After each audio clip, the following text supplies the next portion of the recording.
abrir a sua Bíblia em Mateus, capítulo 27.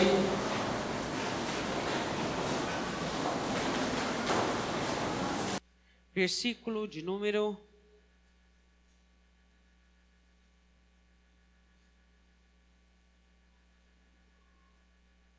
20, a partir do 20. Mateus, capítulo 27, versículo 20. Amém?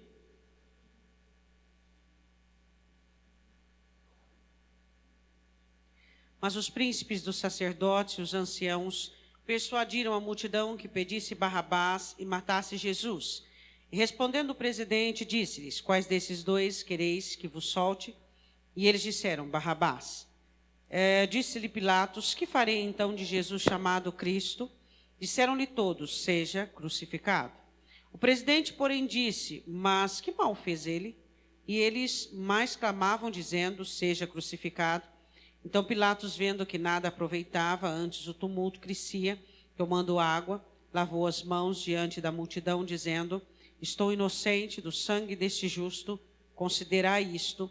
E respondendo todo o povo, disse: o seu sangue caia sobre nós e sobre os nossos filhos. Então soltou-lhes Barrabás, e tendo mandado açoitar a Jesus, entregou-o para ser crucificado. E logo os soldados do presidente, conduzindo Jesus à audiência, reuniram junto dele toda a corte e, despedindo-o, o cobriram com uma capa de escarlate. E tecendo uma coroa de espinhos, puseram-lhe na cabeça, em sua mão direita uma cana, e ajoelhando diante dele, o escarneciam, dizendo: salve o rei dos judeus. E cuspindo nele, tiraram-lhe a cana e batiam-lhe com ela na cabeça. E depois de o haverem escarnecido, tiraram-lhe a capa, vestiram-lhe as suas vestes e o levaram para ser crucificado. Quero ler com você novamente o versículo de número 27 e 28. E logo os soldados do presidente, conduzindo Jesus à audiência, reuniram junto dele toda a corte e despiram-o, cobriram com uma capa de escarlate. Podemos assentar.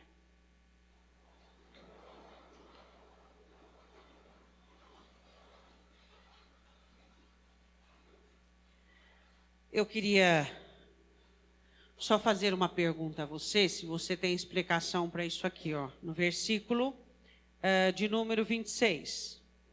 Lê o 26 novamente, vê se você tem alguma explicação para isso. Ele já não ia ser morto. Qual era a necessidade de açoitá-lo? Tinha alguma necessidade? Não. Tá, mas nós não vamos falar sobre isso. Fizeram uma festinha particular. Os romanos fizeram uma festinha particular. Reuniram a corte, mais ou menos assim, uns 10% de uma legião, que dá mais ou menos uns 600. E ali fizeram uma pequena festa, isso antes das 9 horas da manhã. E colocaram Jesus, desnudaram ele. E pegaram uma capa, um manto de escarlate vermelho, provavelmente de um dos soldados que estavam ali, e colocaram nele. E colocaram uma cana, simbolizando um cetro, e fizeram uma coroa de espinhos. Claro que isso já estava de antemão preparado, essa festinha, né? Porque não iam conseguir improvisar tudo isso, principalmente a cana e a coroa de espinhos. E então começaram a debochar dele, e ao invés do cetro, uma cana, ao invés de um manto de um rei, um manto de um soldado, e ao invés de um beijo, cuspiram-lhe no rosto. E assim foi. E ali ficaram uns minutos, debochando, zombando do Senhor Jesus desnudado. Provavelmente era inverno, frio, ele machucado, uma noite inteira de inquérito, de investigação, de violência. E ali estava ele prestes a ir para a cruz. E assim foi. Tudo isso aconteceu, não para que eu e você ficássemos condoídos ou com dó, mas para que nós tivéssemos consciência do que foi feito a ele por minha causa. Toda aquela humilhação, toda aquela dor, toda aquela angústia, todo aquele xingamento, todas aquelas ofensas, toda aquela diversão. Porque foi uma diversão para os romanos, né? Eles estarem ali com aquele que supostamente se dizia o rei dos judeus, e para eles era uma diversão. E aí eu fico perguntando se nós temos o privilégio, a oportunidade, o disparate de transformarmos o cristianismo numa diversão. Como é possível nós cristãos, às vezes, fazermos do reino de Deus, do cristianismo, uma brincadeira? Brincarmos de orar, brincarmos de convertermos, brincarmos de vir aos cultos, brincarmos de santidade e brincarmos de compromisso. Porque antes de Cristo ir para a cruz, houve então um momento de diversão. A Bíblia diz assim no 27, conduziram Jesus à audiência, reuniram junto dele toda a corte, cobriram com uma capa de escarlate, e aí teceram, e versículo de número 29, ajoelhavam-se ante dele e escarneciam. Os soldados fazendo isso divertia toda a corte, de príncipes, de pessoas. Claro que, obviamente, havia ali alguns principais dos judeus. Obviamente, os judeus estavam entre tudo o que havia em Roma. E aí eu fico perguntando para você, o quão de seriedade eu e você temos quando dizemos a respeito do Evangelho? O quão compromissados nós somos? E eu quero falar apenas de um objeto que esteve presente aqui. Pegaram um manto escarlate de um soldado e colocaram sobre ele no seu corpo desnudado. Eu quero falar sobre a simbologia para mim e para você desse manto. É sobre isso que nós queremos falar. Eu quero que você vá comigo em Gênesis capítulo 3. Gênesis capítulo 3. Havia apenas uma ordenança para Adão e Eva no Éden, que eles pudessem comer de toda a árvore, mas da árvore do conhecimento do bem e do mal, eles não podiam comer. Apenas uma das árvores. As exigências do Senhor, comparado às regalias e todo o privilégio que nós temos, são mínimas. E muitas vezes nós não damos conta. Somos perdoados eternamente, muitas vezes não conseguimos perdoar nem digerir uma ofensa. Somos amados, compreendidos, acalentados, e às vezes não conseguimos perdoar, compreender, acalentar. Somos rudes, somos maus. E a palavra do Senhor diz assim, que acontece no Éden, que quando Adão e Eva comem do fruto, eles conseguem observar e distinguir, discernir algo que eles não conseguiam discernir antes, porque eles não haviam experimentado na sua alma o pecado. E quando eles percebem, eles estavam nus, e eles se envergonham do corpo. Primeira sensação que a alma de Adão e Eva tiveram, primeiro boicote na alma que eles tiveram, é vergonha de si mesmo. Esse foi o primeiro boicote. A vergonha da exposição, a vergonha daquilo que eles viviam durante todo o tempo. E a Bíblia diz assim, em Gênesis capítulo 3, versículo 7. Então foram abertos os olhos de ambos e conheceram que estavam nus. E coseram folhas de figueira e fizeram para si aventais. Aquilo devia dar um desconforto enorme, mas era o que eles podiam. Eles tentaram cobrir a nudez. Isso um do outro. Um do outro. E aí eu me pergunto, e hoje nós vivemos essa realidade dos relacionamentos humanos, onde as pessoas não conseguem ser transparentes, onde as pessoas não conseguem, elas escondem tantas coisas, elas têm tantos segredos, elas têm tanta coisa oculta dentro de si, em seus pensamentos, em seus sentimentos, que elas resolvem pegar folhas de figueira, uma folha que não tapa nada e dá um desconforto enorme, e elas vivem fabricando para si aventais. Nos relacionamentos humanos, as pessoas não conseguem ser autênticas, não conseguem ser sinceras. As pessoas não conseguem mais ter sustentação em seus relacionamentos. Pessoas não conseguem mais dizer verdades e muito menos ouvir verdades. Os relacionamentos ficaram débeis, ficaram frágeis, ficaram fracos. Isso tudo por quê? Por causa do pecado. Hoje nós usamos subterfúgios para tapar a nossa nudez. Não somos legitimamente cobertos pela pele de um cordeiro. Não temos podido cobrir a nossa nudez de uma maneira adequada. Vivemos criando aventais. E a Bíblia diz assim, no versículo de número 8, e ouviram a voz do Senhor Deus que passeava no jardim pela viração do dia, e esconderam-se Adão e sua mulher da presença do Senhor Deus entre as árvores dos jardins. Hoje nós vivemos uma gama muito grande de cristãos que se escondem de Deus. Se escondem do que Deus quer falar, se escondem do que Deus quer fazer, se escondem do propósito de Deus, da vontade de Deus, das repreensões de Deus. Isso é até mesmo dentro da igreja. As pessoas usando a religião para esconder-se do Deus que olha para o coração. As pessoas escondendo-se atrás dos cargos, atrás das funções, para esconder-se do tratamento legítimo de Deus, sendo que Deus nos procura para que nos purifique, para nos ajudar, para nos consolar. E a Bíblia diz assim, no versículo de número 9, e chamou o Senhor Deus a Adão e disse-lhes, onde estás? E ele disse, ouvi a tua voz soar no jardim e temi, porque estava nu e escondi-me.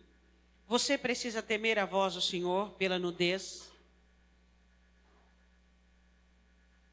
Será que nós precisamos temer a voz de Deus? É comum que Adão e Eva tivessem vergonha um do outro, mas de Deus. De Deus. Quantas coisas que nós lemos em Hebreus 4, 13. Ele diz no 12 sobre o poder da palavra e no 13, todas as coisas devem estar nuas e patentes diante dos olhos, todas as criaturas, daquele com quem temos que tratar. A nudez é necessária para que eu e você sejamos cobertos, legitimamente. Primeiro somos desnudados para depois sermos cobertos. Porque nós, muitas vezes, escondemos aquilo que está dentro de nós por medo de reprovação, por medo de não sermos aceitos, por medo de não sermos agradáveis. Existe uma peste que contamina a igreja, a necessidade de agradar. Essa é uma peste que precisa ser bloqueada e depois eliminada. Primeiro você maniata, bloqueia, depois você a vence. Essa necessidade de aparência, sabedores nós que Deus olha para o coração. A necessidade que temos de mostrar alguma coisa, de revelar alguma coisa. Isto não é legítimo. Mostrar que somos santos, mostrar que somos devotos, mostrar que somos perfeitos, mostrar que somos bons. E enquanto estamos rodeados dessa política nociva social dentro da igreja, nós estamos morrendo.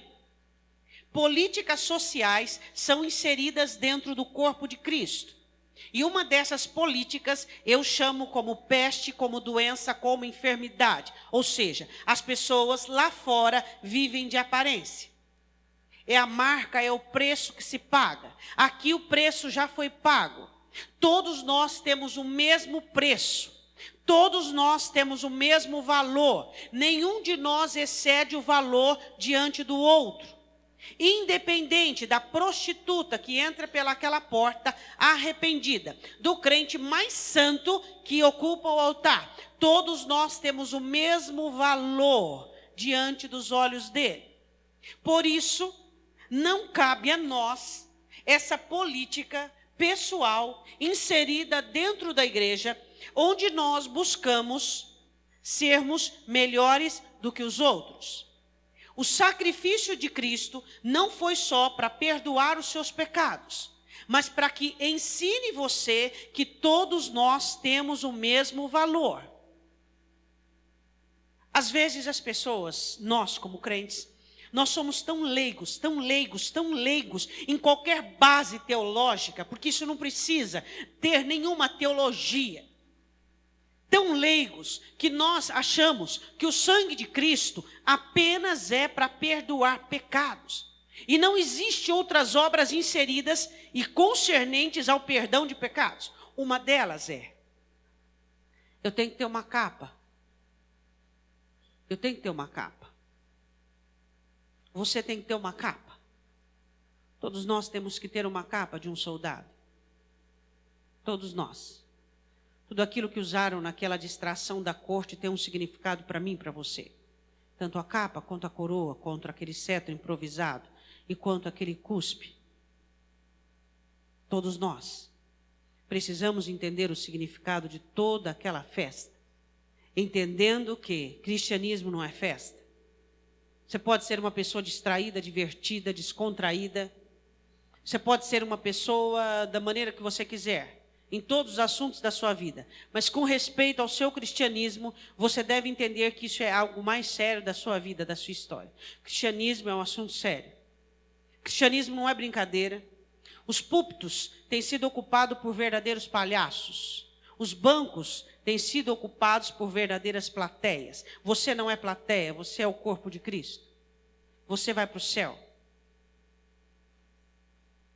Eu não dou sermão, eu prego a palavra.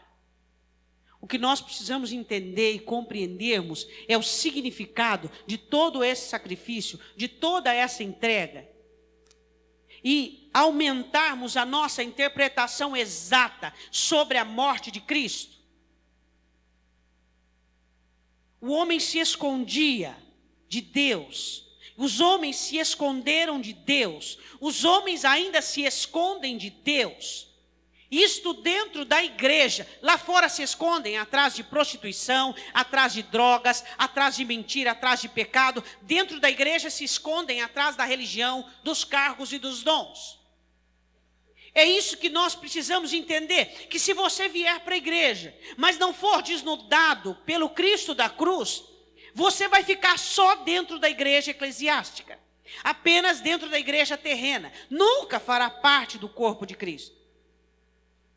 É disso que nós falamos.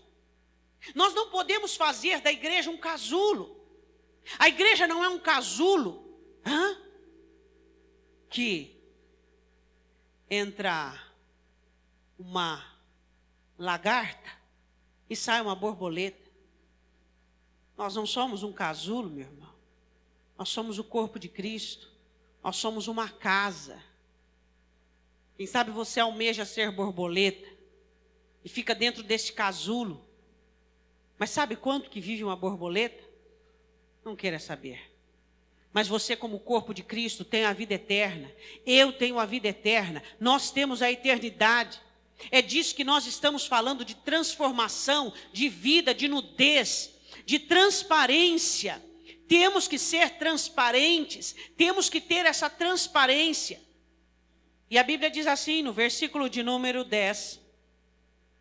E ele disse: ouvi a tua voz no jardim e temi, porque estava nu e escondi-me. E Deus disse: quem te mostrou que estavas nu? Comestes tu da árvore que te ordenei que não comestes? Quero que você vá comigo agora no versículo de número 21. E fez o Senhor Deus a Adão. O Senhor disse: tira as folhas de figueira. Olhe para o seu irmão e diga: tira as folhas de figueira.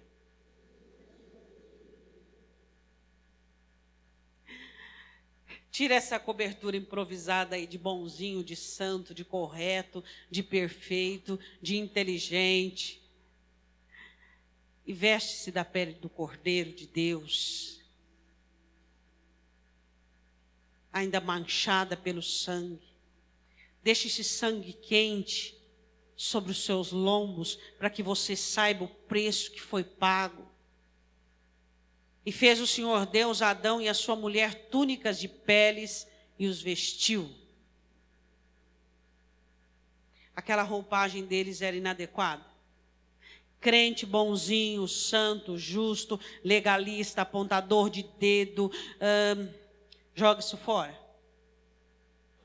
Quem veste a pele do cordeiro é aquele que diz: eu sou um miserável pecador, que tenho que confessar diante do Senhor todos os dias as minhas misérias, que tenho que todos os dias me humilhar diante dele e dizendo: Senhor, tenha misericórdia de mim, se não for a sua misericórdia eu serei consumido. Senhor, olha para minha alma, tenha piedade de mim, salva-me de mim mesmo, liberta-me. Eu confesso a ti agora, Deus, não apenas os meus pecados, mas as minhas fraquezas. Eu confesso toda a minha consistência humana. Eu confesso, Deus, que o meu espírito pode estar pronto, mas a minha carne é fraca. Eu estou vendido por fraqueza, Deus, mas fui comprado pelo teu sangue, Cristo. Então eu preciso que tenhas misericórdia de mim. Você não é bom como você pensa. Eu não sou boa quanto eu penso. Somos mercenários. Pegamos os papéis que temos umas boas funções, como bons pais, boas mães, bom líder. Então encapamos todas as outras áreas da nossa vida. Aí você diz: espera aí, essa área é moral, por que tem um papel de pai? Não, é porque eu sou um bom pai, então eu cobrir essa área moral. Pegamos as áreas em que somos bons e fazemos um pacote geral e dizemos: olha como eu sou um bom pai, e o resto você não olha não, porque o resto está tudo embrulhado no papel de bom pai. Pegamos os nossos comportamentos de facilitadores, de servilistas, e embrulhamos toda a nossa história, dizemos que somos bons, porque somos bons numa área, somos bons em todas. Mentira. Todas as nossas áreas devem ser investigadas por Deus. Diga amém. Bom, as folhas não puderam tirar-lhes a vergonha. Eu quero que você vá comigo em Êxodo 20, 26. Vá lá comigo. Antigamente, os povos da terra tinham os seus deuses. Os seus deuses, eles tinham altares elevados. Quanto mais era a época da necessidade do Deus, por exemplo, era a época de chuva, então o Deus da chuva era um Deus que tinha um altar bem elevado. Então elevava o altar. Aí Deus dá uma ordem que os altares comuns não podiam ser elevados. Diga ao seu irmão por quê, se você entendeu o que eu disse. Os altares dos deuses eram altares elevados, principalmente na época que eles clamavam aos deuses respectivos aquilo que eles precisavam. Deus diz: o altar que vocês fizerem para mim, comum, fora o altar que tem no templo, tá? Altar comum, como Abraão fez, Jacó fez. Altar que não podia ser de pedra lavrada, não podia pôr qualquer instrumento na pedra para não dar ideia. Do que eu estou falando? Diga para o seu irmão. Qual era o pior pecado que existia? Primeiro mandamento dos povos da terra: imagem de escultura. Aí estava lá com um instrumentozinho de ferro na pedra. Ah, isso aqui dá para fazer uma carinha de... Então o Senhor diz: a pedra não pode ser lavrada. Vocês não podem pôr um instrumento de metal na pedra. Pedra bruta, para não dar ideia. Para que nenhuma pedra do meu altar se transforme em qualquer imagem. Tá? Então a pedra é bruta. E o altar não podia também ter elevação. Ele era baixo. Isso para que não pudessem equiparar-se aos altares dos outros, e também para que o povo de Deus entendesse que não é a elevação humana que importava para Deus, mas era o coração que tinha que ser levantado. E que adianta você se levantar nas alturas diante dos olhos dos homens e para Deus você estar numa vileza e baixeza? Agora, uma das recomendações é que não podiam ter escada, para que quem estivesse embaixo não pudesse olhar para baixo e ver a nudez do sacerdote ou daquele que ia fazer o altar. O altar de Deus não tem escada. para que ninguém veja a sua nudez. Diga para o seu irmão o que significa escada no altar.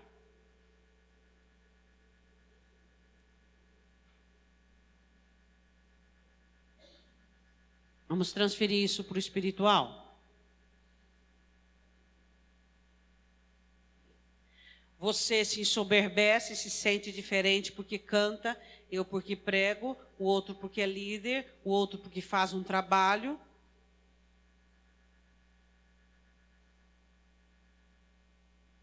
E quando você sobe essa escada, você está projetando a sua queda. As pessoas vão ver a sua nudez. Vai ficar feio para você.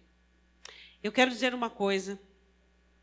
Existe um projeto de Deus que se chama derrubar.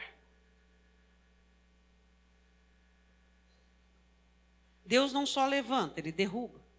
O próprio cântico de Ana diz isso. E Deus não derruba qualquer um.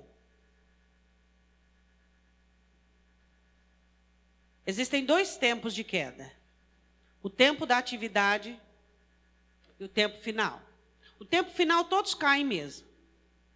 Só que no tempo da atividade, só os preferidos caem. Deus só derruba quem Ele gosta. Deus ama todo mundo, sabe? Todo mundo. Só que poucos comunicam esse amor. Quem Deus gosta, Deus derruba. Você sabia disso? Quando Ele vê alguém que Ele gosta, que Ele tem uma aliança, fazendo um altar e subindo a escada, e Ele sabe que essa escada será a queda dele. Todos verão a sua nudez, todos verão sua miséria, seu pecado, todos verão sua fragilidade. Ele derruba. Agora, aqueles que Ele não tem tão interesse, Ele deixa cair sozinho.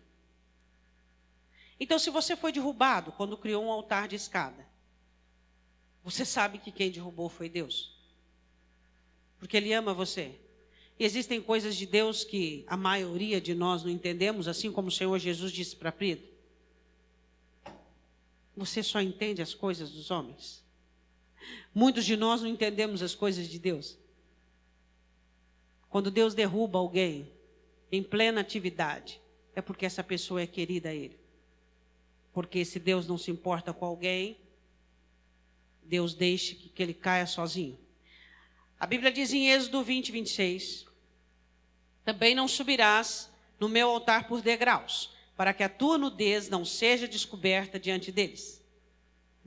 Olha para o seu irmão e diga assim, Deus não quer que ninguém veja a sua nudez. Oh, aleluia, isso é maravilhoso. É ou não é maravilhoso? Cumprir-se aquilo que o apóstolo Paulo diz, o homem espiritual discerne bem tudo, e ele ninguém discerne. As pessoas olham para você e vê você uma rocha, mas diante de Deus você é líquido, você é alma que se derrama, água que jorra. As pessoas olham para você e vê você todo forte, todo seguro, todo ousado e todo intrépido. E diante de Deus você é a pessoa mais entregue, mais quebrantada, mais amável. Ninguém te disser. Porque no seu altar não há degraus. Ninguém vê a sua nudez. Você tem sua miséria, você tem sua fraqueza, você tem as suas debilidades, mas ninguém as enxerga porque estão diante dele. Ele é digno e o merecedor. Você não será exposto na sua vergonha. Você não será exposto nas suas quedas, nos seus declives, porque está diante dele. Estes são aqueles que pertencem a ele. Estes são aqueles que são dele. Estes são aqueles que são cobertos e que trazem junto de si capas de soldados guerreiros. A sua nudez não é exposta, mas nunca lhe falta uma capa escarlate junto de si. Ele traz a capa escarlate junto de si, porque a nudez dele não é exposta. E ele não quer que a nudez de ninguém seja. E incomoda. O que ele não quer para si, ele não quer para os outros. Todas as pessoas que são espirituais, e que são cobertas pela capa do grande general dos exércitos, ele não gosta de ver a nudez alheia. Ele sempre traz junto de si uma capa escarlate para cobrir a nudez do outro. Todos aqueles que são soldados e que receberam a cobertura do general, do capitão, eles trazem a capa escarlate junto de si. E toda vez que ele vê um irmão, uma irmã, desnudada, sofrendo, passando por uma situação de humilhação, ele pega a capa de um bom soldado e o cobre e o traz para junto de si. Com a capa, ele cobre as costas e com a frente, ele aquece no seu corpo. Estes são aqueles que são cobertos pela capa do grande general. São soldados no reino, soldados no meio do corpo. São arregimentados e levantados para cobrir, para levantar, para ajudar, para sustentar. Eu quero dizer uma coisa para você: se o seu altar tem degraus, desça dele rapidamente. Que não te falte, em nome de Jesus, uma dor, para que ela te lembre que você é pó e cinza. Continuando. Gênesis 9:20, vá lá comigo na maldição que Noé lança ao seu filho cão. Gênesis capítulo 9, versículo de número 20. Noé planta uma vinha, ela cresce, ele faz o vinho e bebe.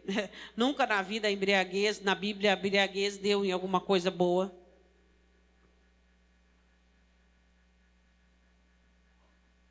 Versículo de número 21, Gênesis 9, 21. E bebeu do vinho, e embebedou-se, e descobriu-se no meio de sua tenda. Noé fez uma coisa boa ou ruim? Ruim. Ele não fez uma coisa boa, fez uma coisa ruim. Mas Cão riu de seu pai. Não cobriu a nudez dele e foi amaldiçoado. Eu quero dizer que, por enquanto, e nunca, somos julgadores ou legalistas ou sentenciadores. Os 12, sim, se assentarão no trono para julgar as nações. Eu e você não. Nunca foi do propósito de Deus dar-nos qualquer direito de julgar ou de sermos legalistas. Foi Satanás que colocou isso aí na sua mente. De olhar e já levantar uma crítica. De olhar com olhar de observação. Tem gente doente dentro da igreja. Tem gente que ele não consegue olhar para uma pessoa sem observar. Ele fica observando, ele fica comparando, ele fica... Que critério você usa? Eu fico curiosa em saber qual é o seu critério. Você não se enxerga? Eu acredito que existem pessoas que elas não têm uma ótica particular. Por isso elas cometem esse erro. Observar pessoas. Fomos chamados para amar pessoas. Fomos chamados para ajudar pessoas. Fomos chamados para termos misericórdia. Nunca foi do plano de Deus nos levantarmos como organizadores da vida alheia. Como pessoas que observem a vida alheia. Fomos chamados para cobrir a nudez dos outros. Para que cobertos no altar do Senhor, onde a nossa vida espiritual é toda regimentada para isso, com o favor, com o calor do altar, sem degraus, saímos dali com uma capa escarlate, a caça dos nus, para cobri-los, para ajudá-los, para levantá-los, para socorrê-los. Tem crente que ele não consegue guardar um segredo de ninguém. Tem crente que ele não consegue guardar nada. Nada. Ele não consegue manter em sigilo. Ele precisa comentar da vida alheia. Isso é pérfido, isso é medíocre, isso é nojento, me dá náuseas. Da necessidade que algumas pessoas têm de comentar da vida alheia para que ele possa ser levantado. Existem pessoas que não conseguem nutrir uma conversa saudável. Ela sempre precisa estar comentando de alguém que não está ali. Em nome de Jesus, crie um hábito saudável para a sua vida. Não fale de ninguém que não esteja perto. Não fale de ninguém que não esteja junto. Em nome de Jesus, seja crente. Ou pelo menos religioso. Pessoas religiosas fazem isso. Não fale de pessoas que não estejam perto. Não comentem de pessoas que não estejam perto de você. Não faça isso. Cristo morreu na cruz para que nós possamos cobrir a nudez do outro. A Bíblia diz assim no capítulo 9, versículo de 20 e 22. E viu Cão, o pai de Canaã, a nudez do seu pai, e fê-lo saber ambos os seus irmãos do lado de fora, debochando, zombando, brincando. Vem ver o pai o pai está nu. E a nudez na época não é igual agora, né? Então tomaram Sem, Jafé uma capa. Pergunta para o seu irmão, você tem capa?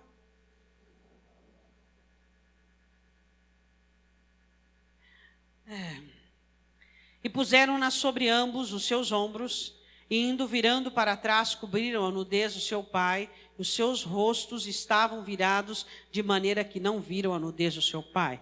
Fizeram mais ou menos assim. Um pegou de um lado e o outro, de costas. Assim, e o outro a outra ponta. E foram se afastando, e então jogaram sobre o pai. Você tem capa, meu irmão?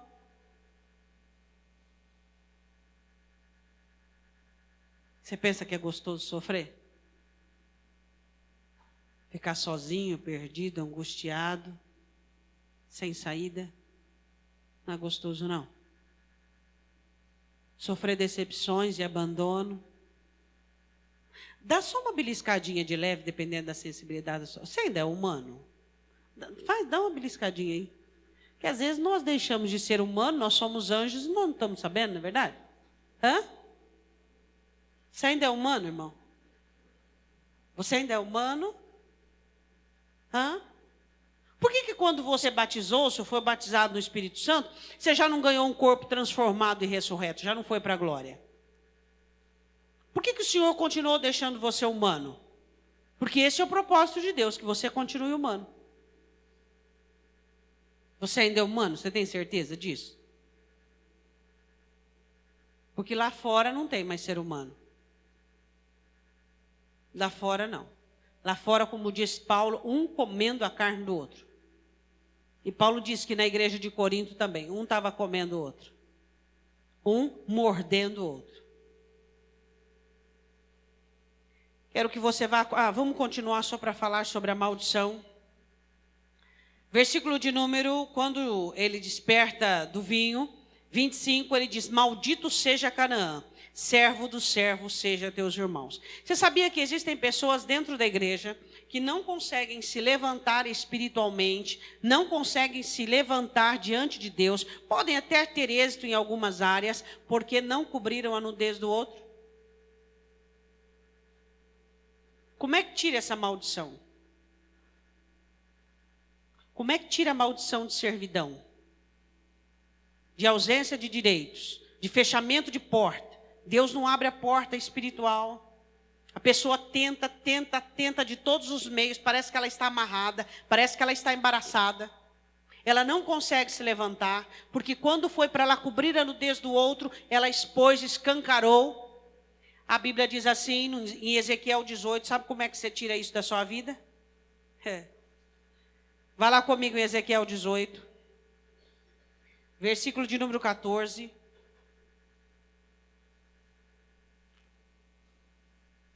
Se você tem uma maldição porque não cobriu a nudez do outro, e você está fora dos planejamentos e dos planos de Deus, a única maneira de você reaver a comunhão com Deus é você fazer o que não fez. Olha, irmãos, eu vou dizer de novo, às vezes eu me torno repetitiva, mas é porque a coisa não melhora, então Pedro diz, então enquanto não melhorar eu continuo falando. Quantos minutos você gasta naquela porcaria de Facebook e olhando a vida dos outros? Você não se envergonha? Você deveria ter vergonha, sabia? O crente deveria ter vergonha de ter curiosidade sobre o que se passa na vida alheia. Isso é vergonhoso. Isso é vergonhoso. Você ficar lá, vendo, analisando, comentando, curtindo. Curtir. O que você curte, meu irmão?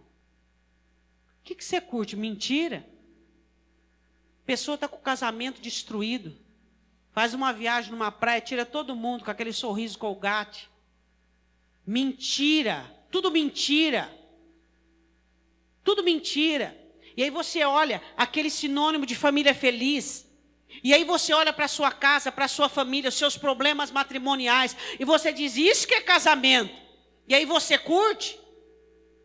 Ei, meu irmão.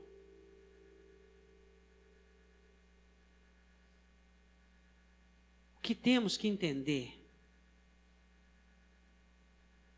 é que temos que ser caçadores de verdade. E 99,9% do que tem na vida das pessoas no Facebook é mentira. Vê se alguém posta. Hoje eu estou arrasado, chorando a minha miséria, orem por mim. Vê se alguém posta. Hoje eu não guardei a minha língua e discuti com o meu cônjuge e humilhei. Vê se existe postagem. Ou você acha que não existe falhas nas 24 horas do dia? Ninguém posta isso, porque isso é uma porcaria de uma mentira. E os crentes entram tudo na falsidade, na mentira. Você curte mentira? O que Jesus diz é que quem gosta de mentira é filho do diabo. Nós amamos verdades. E você que é tolo, que fica publicando a sua vida para os outros verem, é porque você não tem identidade. Você precisa de autoafirmação. Você precisa que pessoas curtem as suas mentiras. Você deve gostar muito de mentira para viver essa mentira.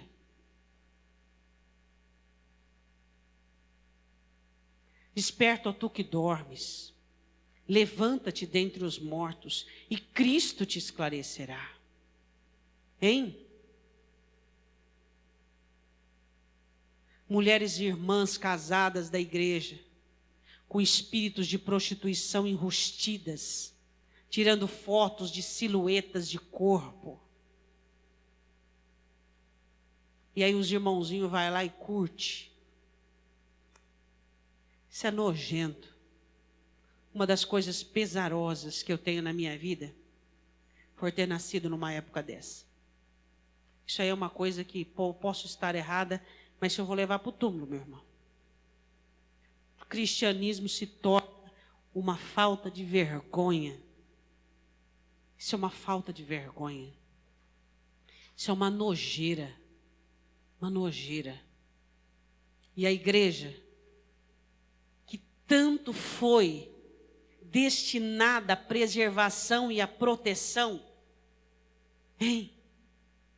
Você acha que Israel pecou com os ídolos dos moabitas, os ídolos disso? Hoje a igreja também tem ídolos. Os ídolos da igreja são os mesmos dos ídolos do mundo. Facebook e assim por diante. Hoje o computador de uma pessoa e o celular dela, que hoje tem tudo no celular, é mais importante para o crente do que a Bíblia dele. É mais importante para o crente de uma família. Você está num lugar, num restaurante, numa mesa de café, você vê a mãe, o pai e 2 filhos. Cada um está num celular. Cadê comunhão? Cadê amizade? Cadê família? Não existe mais. Você entra dentro de uma casa, cada um com o seu celular. O mais importante para o cônjuge é o celular dele do que a esposa. E assim vice-versa. Quando eu estou perto de uma pessoa, ela está no celular, fala, ô fulano, estou falando com você. Estou falando com você. E aí?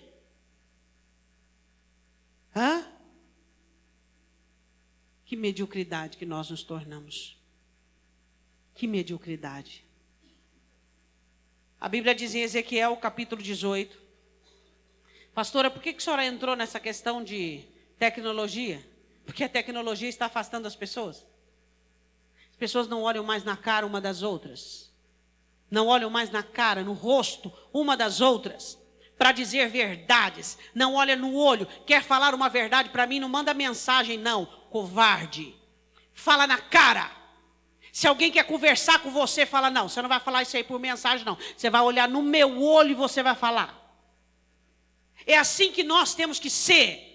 Não podemos aderir à covardia, à timidez, porque Deus não nos deu um espírito de covardia, de timidez. Olha no meu olho e fala comigo. Olha no meu olho. Eu quero ver o que é que você está pensando. Eu quero saber se realmente o que você fala é o que os seus olhos dizem.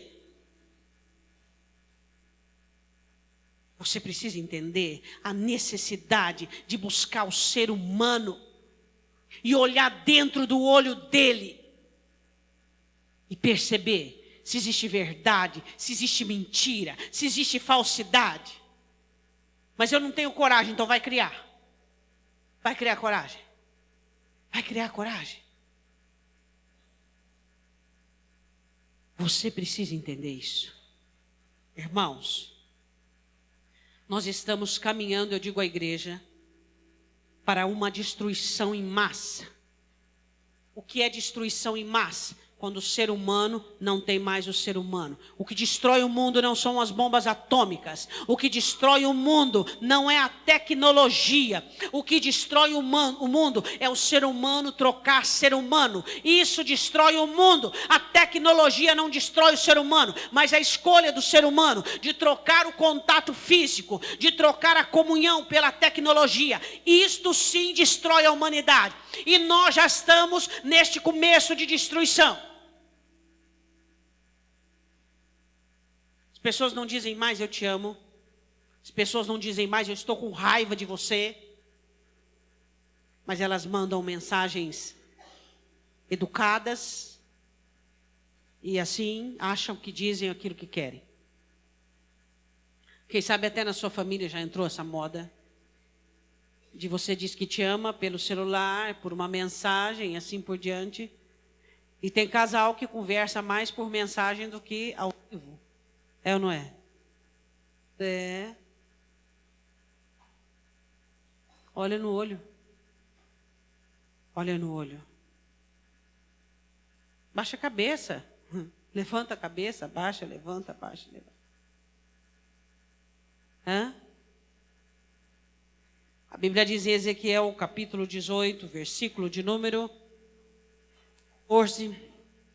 E eis que também, se ele gerar um filho, que veja todos os pecados que seu pai fez, e vendo-os não cometer coisas semelhantes. Não, versículo 16, oprimir a ninguém, não retiver o penhor, não roubar e der o pão ao faminto e cobrir.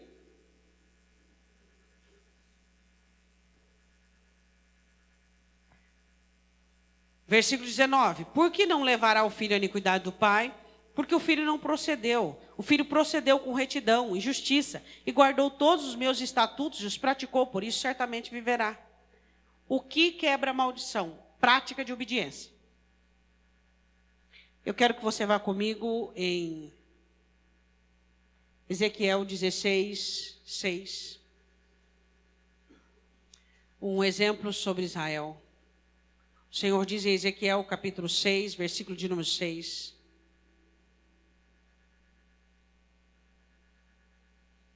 Ezequiel 16, 6.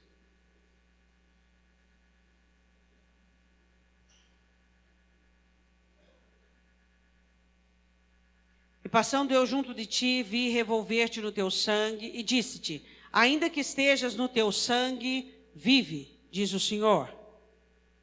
Sim, disse, ainda que estejas no teu sangue, vive. Eu te fiz multiplicar como renovo do campo, e crescestes e te engrandecestes, e chegastes à grande formosura, avultaram seus seios e cresceu o teu cabelo. Mas estavas nua e descoberta. E passando eu junto de ti, vi-te, e eis que o teu tempo era tempo de amores, e estendendo sobre ti a aba do meu manto, cobri a tua nudez, e dei-te juramento, e entrei em aliança contigo, diz o Senhor Deus, e tu ficaste sendo minha. Então te lavei com água e te enxuguei do teu sangue e te ungi com óleo. Te vestis com roupas bordadas, te calcei com pele de texugo, te cingi com linho fino e te cobri de seda. Diga para o seu irmão, quantos anos você tem de evangelho? Mais ou menos. Mais ou menos. Aí você pergunta para ele, você tem capa ou ainda está nu?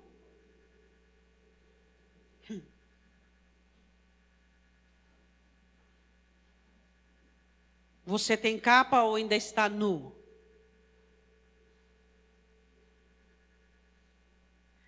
Existe cristão e crente que ele tem 30 anos de igreja e ainda precisa de capa.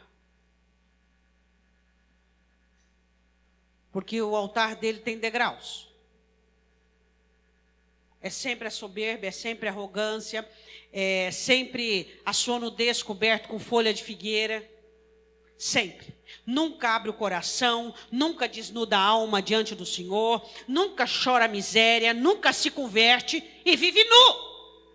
Tá, hoje vamos falar de cobrir a nudez do nu. Meu papel e seu papel. Agora, e o crente que vive nu? Vive cometendo erros e falhas e deslizes.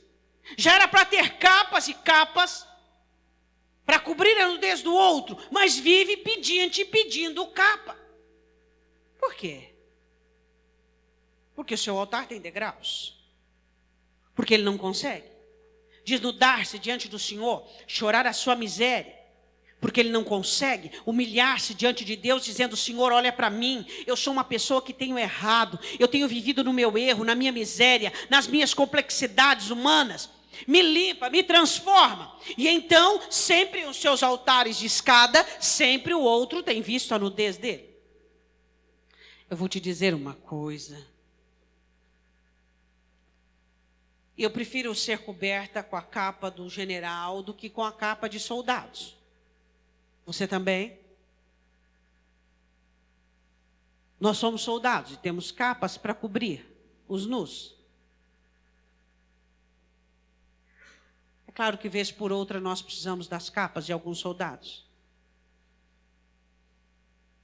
Mas seja coberto com a capa. Você já sentiu o calor da capa do general? Não tem comparação com o calor da capa dos soldados.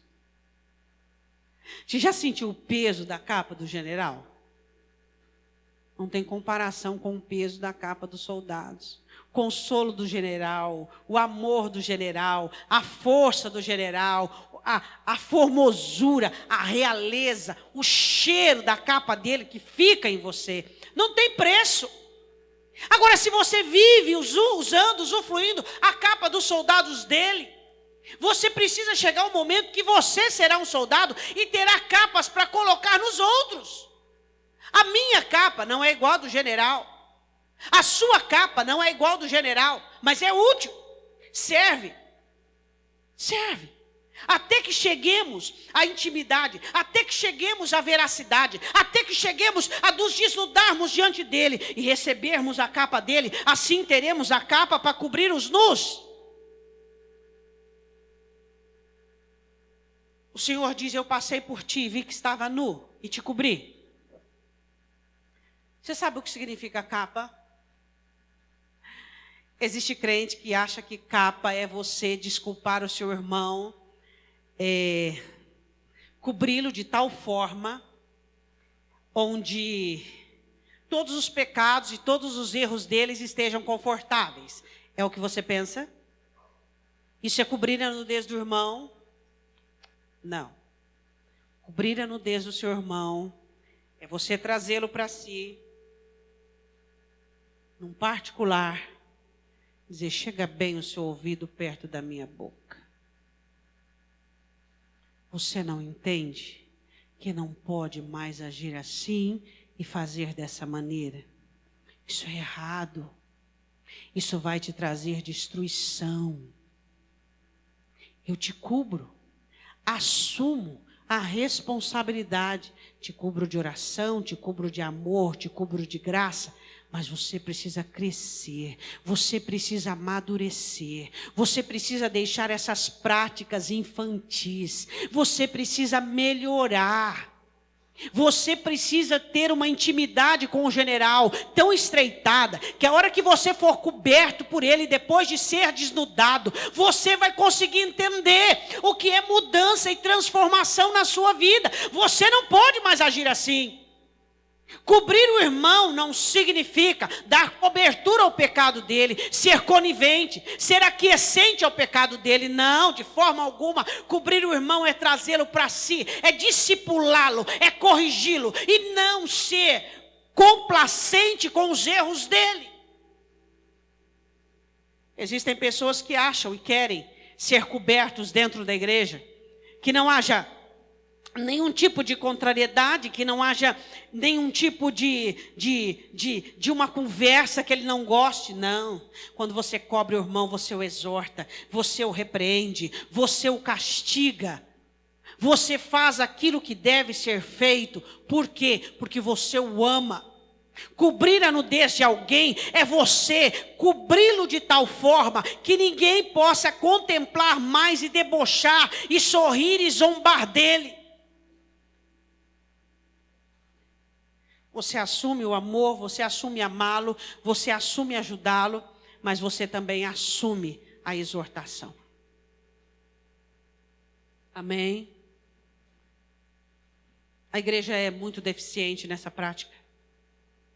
As pessoas, quando corrigem umas às outras, elas derrubam o outro para pisar em cima e ficar um pouco mais elevada. Essa é a maneira de correção que as pessoas usam dentro da igreja. É você trazer alguém para a mesma altura que você. É você abraçar essa pessoa. E você ter misericórdia dela. E você repreendê-la, exortá-la, castigá-la e dizer os nãos que ela precisa ouvir. Às vezes ela vai ficar triste, emburrada com você, chateado com você, mas não importa. É a sua capa que está ali. É o seu peso. É o peso do seu amor. É o peso da sua ajuda. É o peso. Eu quero que você vá em Mateus capítulo 25. Mateus capítulo 25. Versículo de número 36. Jesus falando sobre o julgamento das nações. Ele diz: estava nu e vestiste-me, adoeci e visitaste-me, estive na prisão e fostes me ver. Versículo de número 40. Respondendo o rei, lhes dirá: em verdade vos digo, que quando fizestes a um destes meus pequeninos irmãos, a mim me fizestes. Perguntaram: Senhor, quando é que estavas nu e te vestiste? E te vestimos? Quando fizestes aos pequeninos.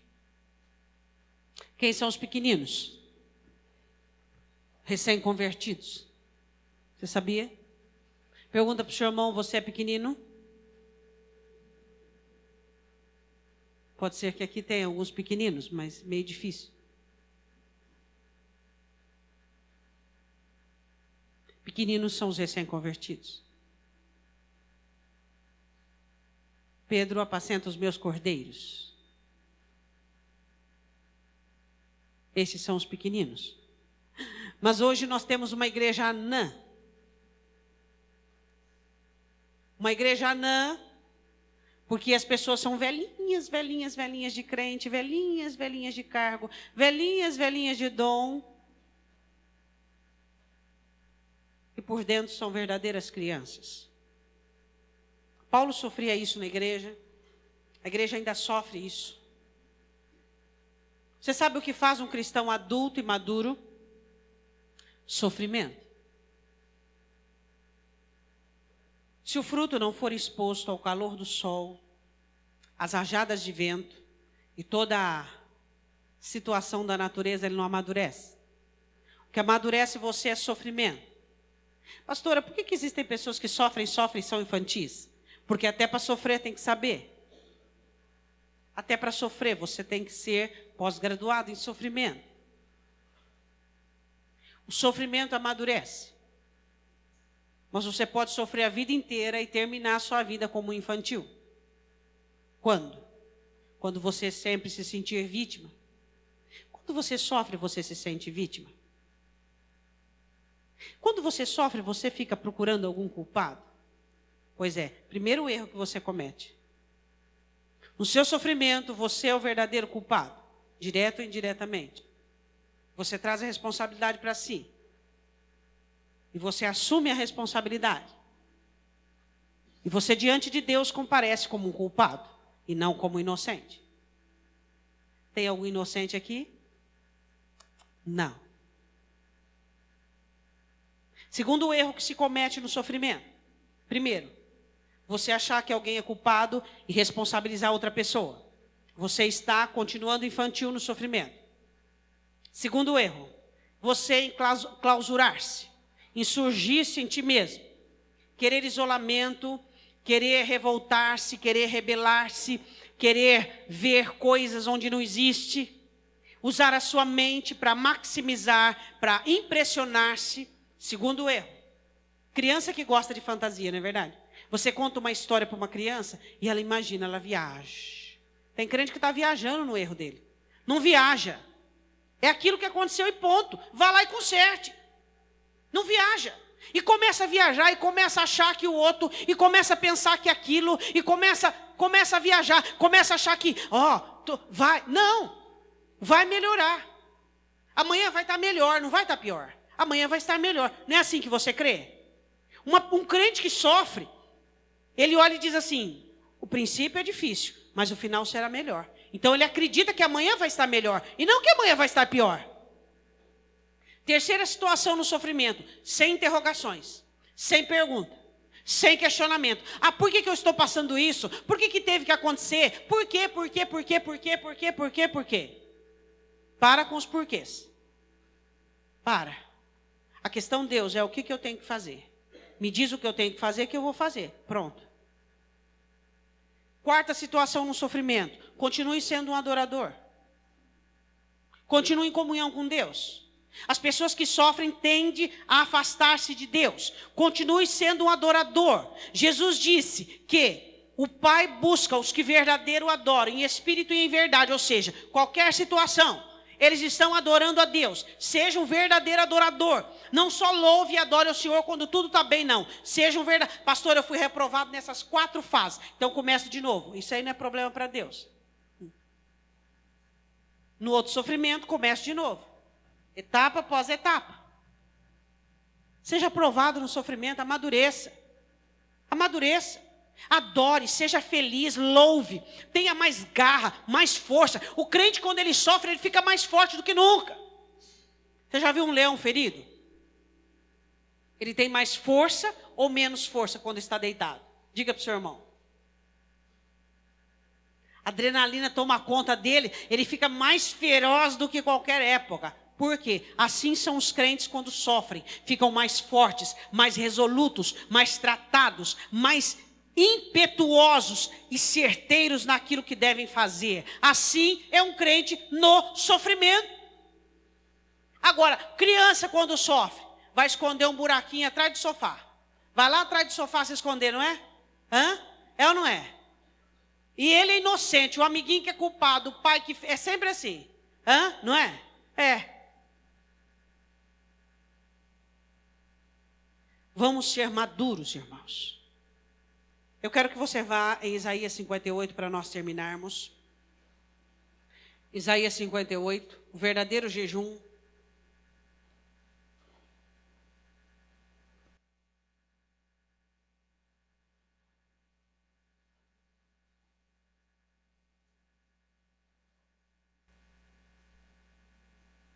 Tem crente que jejua. O jejum dele não vira nada. Jejum isolado é regime.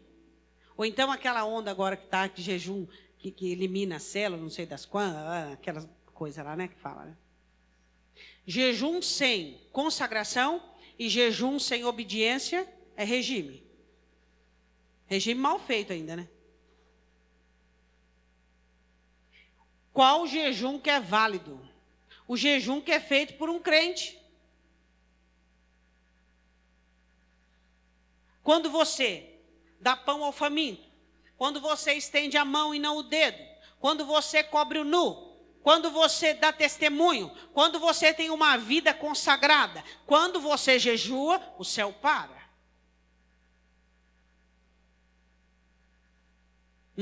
Porque você faz o verdadeiro jejum, que é o jejum da carne, da abnegação, da renúncia. Tem crente que ele jejua anos a fio. O jejum do eu, da abnegação, da carne. 58, 5. Seria este o jejum que eu escolheria, que o homem um dia aflige a sua alma, que incline a sua cabeça como junco, estenda debaixo de si saco e cinza? Chamaria tu isso jejum e dia aprazível ao Senhor? O crente jejua lá da meia-noite ao meio-dia e fica pensando mal do irmão, e fica comentando, e vai, e ele acha que jejuou. Pelo amor de Deus, irmãos, vamos pensar o seguinte, ó. O ímpio não saber o que é jejum, tudo bem, mas o crente não saber o que é jejum, aí já é demais da conta, hein? Você não tem vida com Deus, você vai jejuar, isso é regime mal feito. Você jejuar, você tem que ter vida com Deus. Não vai receber. Fala mal, não ajuda, não estende, não cobra nudez, não tem misericórdia. Você acha que Deus vai ver? Você está judiando o teu corpo à toa.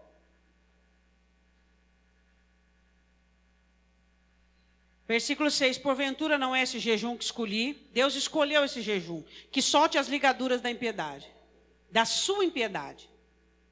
Que tire esses hábitos nocivos e essas práticas nocivas da sua vida. Que desfaça as ataduras do jugo. Seu e do outro. Tira jugo das pessoas. Compromisso. Você tem que me amar. Você tem que gostar de mim. Você tem que me cumprimentar. Jugo dos outros sobre você. Que desfaça a atadura do jugo e que deixes livre o oprimido. Não oprima ninguém.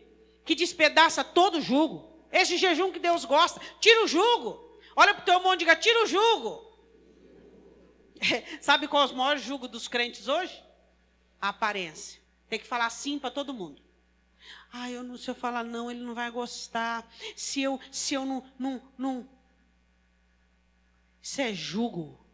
Isso é jugo. O sim é de Deus, o não também é de Deus. O sim é de Deus e o não também é de Deus. Isso é jugo. Você ter que ir contra aquilo que você acredita, aquilo que você vê, aquilo que você sabe, por causa que você não quer magoar e ferir uma pessoa. Isso é jugo. A Bíblia diz assim, versículo 7. Porventura não é também que repartas o teu pão com o faminto? Você tem repartido o teu pão com o faminto? E recolhas em casa os pobres abandonados, e quando vires o nu, o cubras e não esconda da tua carne. Então romperás a tua luz como a alva, e a tua cura apressadamente brotará. E a tua justiça irá diante de ti, e a glória do Senhor será a tua retaguarda. Imagina, a tua justiça, olha lá, presta atenção. E a tua justiça irá diante de ti, e a glória do Senhor. Justiça fez, e a glória do Senhor a tua retaguarda. Trás e frente. Então clamarás e o Senhor te responderás. Gritarás e ele dirá, eis-me aqui. Se tirares do meio de ti o jugo, e o estender do dedo, e o falar iniquamente. Tiago diz assim, irmãos, não queixeis uns dos outros, para que não caiais em condenação.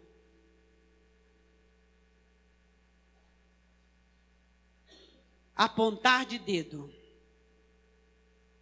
Eu vou ver qual é o seu defeito, eu vou ver qual é o defeito do outro, eu vou ver qual é o meu defeito. É o meu. É o meu. Você vê o seu e eu vejo o meu. E de eu para com você? Amor, misericórdia, favor.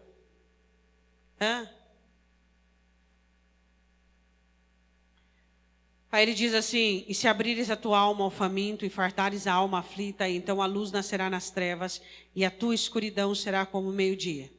Ó, quanta bênção, irmãos. Oh, quem que não quer essas bênçãos, hein? E o Senhor te guiará continuamente, fartará a tua alma em lugares áridos e fortificará os teus ossos. Será como um jardim regado e como um manancial cujas águas nunca faltam. E você chamará reparador de roturas, diz o versículo abaixo. A questão, irmãos, é que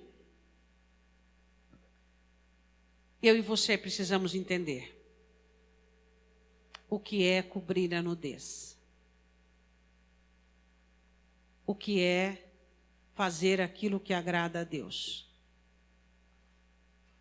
Eu sei que muitos de nós, eu queria chamar o louvor para vir para frente.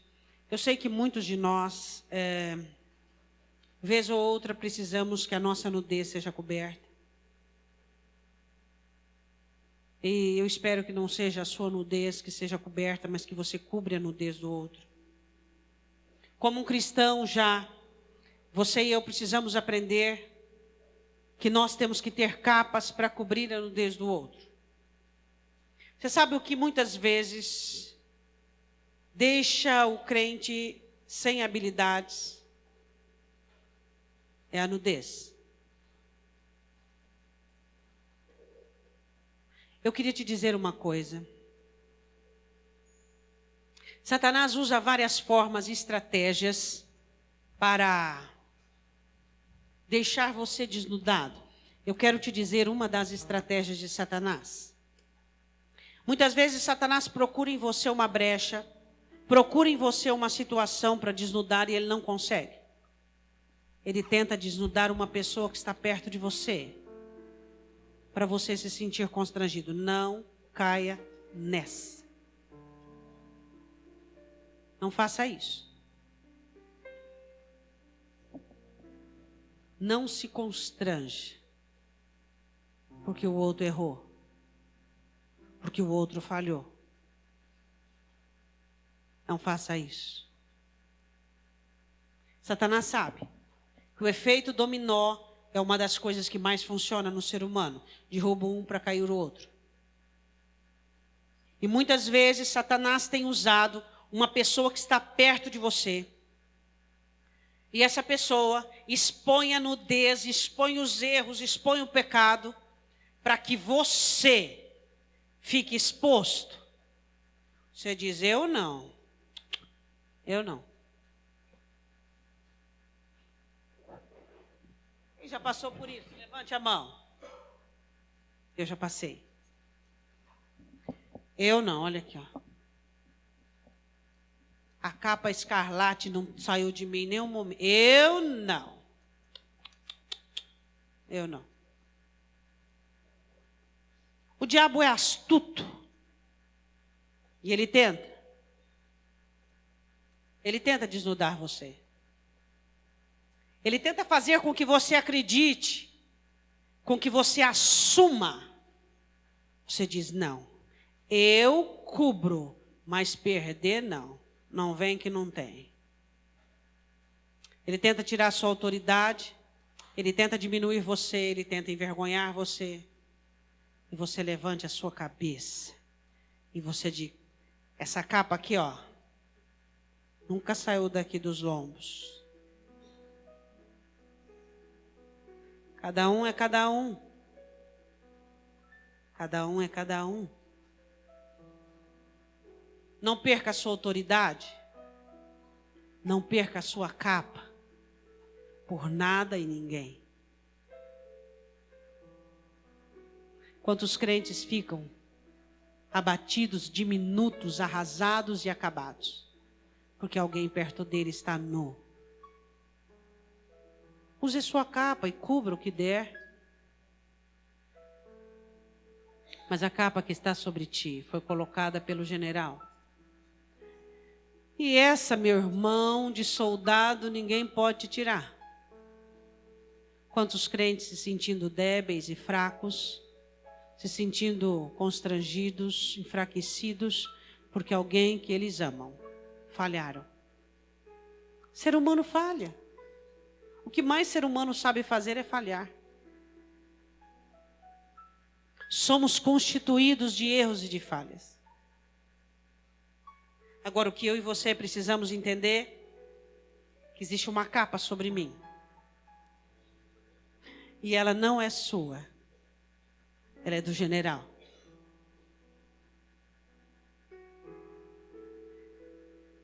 Eu sou uma pessoa tão especial, tão especial, tão especial para Deus. Eu não sei porquê. Mas eu vou te contar qual é a minha conclusão de o quanto eu sou especial. Que um dia, e olha que a capa do general já cobriu muita nudez, hein, irmãos?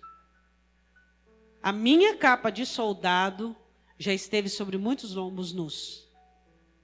Um dia eu precisei de uma capa humana. E eu nunca tive. Dizer que não fez falta seria mentirosa. Uma capa humana às vezes ajuda, né? Só para sentir o calor humano. Mas eu sou tão especial, que Ele não deixou que nenhuma capa humana estivesse sobre esses lombos. Agora eu quero dizer uma coisa para você. Eu aguentei. Eu aguento. Mas não é todo mundo que aguenta. Então você que tem uma capa, cubra. Cubra. Porque um dia você vai poder precisar de uma humana. Um dia você vai precisar de uma. Um dia você vai precisar de uma. E eu vou te falar uma coisa para você. Tem que ter muito estômago para aguentar. Muito estômago. Muito. Não é qualquer um que aguenta. Eu digo porque eu passei. Eu passei. Então eu vou dizer uma coisa para você. Não poupe a sua capa. Não poupe a sua capa. Quando você vê o seu irmão precisando de ajuda, ele cometeu um erro, uma falha, você vai apedrejá-lo? Você vai acusá-lo? Você vai abandoná-lo, deixá-lo sozinho? Cubra. Só cubra. Traga ele para junto de você. Console, levante. Depois exorte. Repreenda-o. Repreenda-o. E sabe quais são as capas que devem ser usadas? Aquelas das quais você está perto. Aquelas das quais você está perto. São essas as capas. É um perto do outro. É um junto do outro. Quem sabe você se entristece quando eu digo que não tive nenhuma capa humana. E você diz assim, meu Deus. Mas eu sei que você estava orando, clamando. Mas quando eu falo da capa, é dos que estavam perto. Porque alguns estão longe e não conseguem cobrir. Mas estão ali orando, pedindo. Mas já passou, viu? Já passou, e eu digo de passagem que foi muito bom. Foi muito bom. Hoje eu sou uma outra pessoa. Hoje minha ótica, minha visão, meu amadurecimento, minha firmeza. Eu quero dizer uma coisa para você. Aquele que está perto de você, cubra. Não poupe. Não poupe o afago, não poupe o consolo. E depois que consolar, que afagar, traga bem para pertinho assim, ó. E diz, se depender de mim, você não vai mais cometer esse erro. Eu vou te ajudar a não errar mais. Vou te repreender, vou te exortar, vou ficar na sua cola, vou ficar nos seus lombos e você vai aprender a acertar. Isso é igreja, amém? vou dizer novamente aquilo que eu sempre digo. Vamos fazer evangelismo. Vamos trazer para dentro da igreja os fracos, os aleijados, os trôpegos. Por que eu e você não cuidamos dos trôpegos que estão no nosso meio? Não cuidamos dos aleijados, não cuidamos dos cansados, dos feridos, dos inseguros. Olha assim para sua mão. Tem pedra? Tem pedra? Tem pedra? A pedra vai machucar mais a sua mão do que os lombos de quem você jogar. Se esse for um soldado, a capa do general que está sobre vai poupar os lombos. Nenhuma pedrada que eu recebi me feriu. Me assustou, mas me feriu não. Nenhuma. Agora eu quero dizer para você. Você tem capa, não tem? Está na hora de você fazer uso delas. Eu gostaria que você fechasse os seus olhos.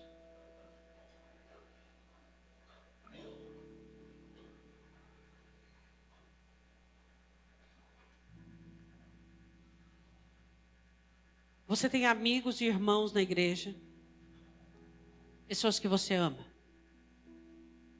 Pessoas que você convive, que você conhece a vida delas? E nesta manhã, todos nós um tanto envergonhados, por isso ou por aquilo. Alguns de nós porque não temos a capa do general e não nos tornamos soldados ainda. E já temos tempo de evangelho e de crentes, não mais para sermos cobertos, mas para cobrirmos. E alguns de nós temos a capa e não cobrimos. Vamos ter que prestar contas da capa.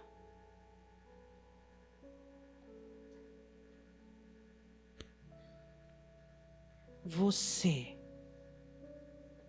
precisa entender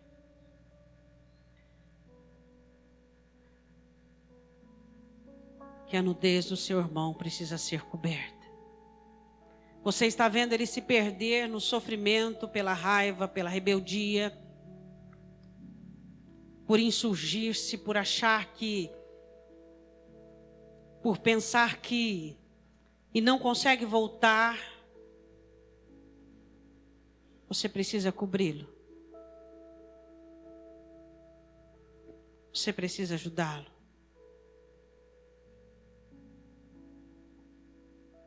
Você precisa. Eu quero que você fale com Deus. Porque você que nesta manhã está precisando de ajuda, de socorro. Às vezes nós ficamos cansados. E como Paulo mesmo diz no naufrágio, até desesperançosos de viver.